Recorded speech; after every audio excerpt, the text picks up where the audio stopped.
श्री स्वामी समर्थ महाराज की जय। आज गुरुचरित्र पारायणाचा पहिलाच दिवस आणि यावर्षी मी पण पारायण करायचं ठरवलं आहे। मी हे दुसऱ्या वेळी करत आहे। गेल्या वर्षी मी पहिल्यांदाच पारायण केलं होतं आणि खरं सांगू इतका चमत्कारिक अनुभव आला होता मला की अक्षरशः माझ्या डोळ्यातून पाणी आलं होतं। खरंच स्वामींच्या लीला खूप अगम्य असतात। तो अनुभव मी नंतर नक्कीच शेअर करेन। तर आज सर्वात आधी मी पूजेच्या मांडणीसाठी चौरंग घेतला। त्यावर छान लाल कापड अंथरलं। कापडावर गव्हाची साळी घेतली। तांदूळ घेतलं तरी चालते। त्यावर छोटा कळस ठेवला आणि कळशीत किनी नाणं, सुपारी आणि अक्षदा घातल्या। कळशीवर एक प्लेट ठेवली, त्यात गहू ठेवलं। पुढे गव्हाची छोटीशी रास घातली। नंतर ताम्हण रिकामं केलं, स्वच्छ पुसून घेतलं। नंतर त्याच ताम्हणात स्वामी महाराजांची आणि दत्त महाराजांची मूर्ती घेतली। तसेच गणपती म्हणून छोटीशी सुपारी घेतली। मग स्वामी महाराज, दत्त महाराज आणि बाप्पा या तिन्ही मूर्तींवर श्री सूक्ताचे पठण करीत आधी साध्या पानाने अभिषेक घातला। त्यानंतर मग पुरुष सूक्ताचं पठण करत दुधाचा अभिषेक घातला।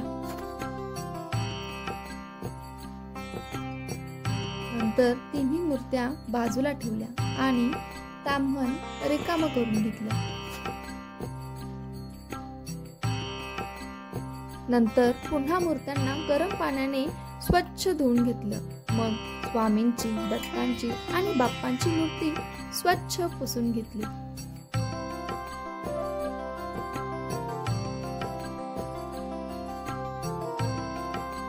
मग गुरुदेव दत्तांच्या मूर्तीला, गाईला आणि श्वानाला देखील अष्टगंध लावला आणि स्वामींच्या मूर्तीला त्याचप्रमाणे सुपारीच्या रूपातील बाप्पांना देखील अष्टगंध लावला।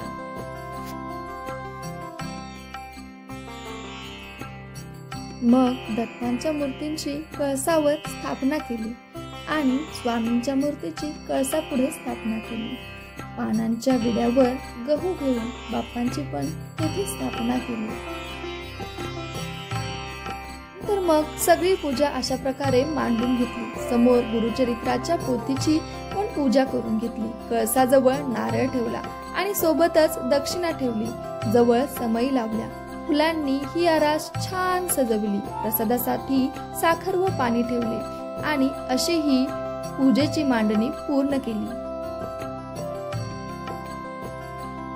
त्यानंतर श्री गुरुचरित्राचे आजच्या दिवसाचे वाचन मनोभावे पूर्ण केले आणि अशा प्रकारे पहिल्या दिवसाची सेवा स्वामींच्या व दत्तांच्या चरणी रुजू केली। तुम्ही देखील अशा प्रकारे गुरुचरित्राचे पारायण नक्की करा।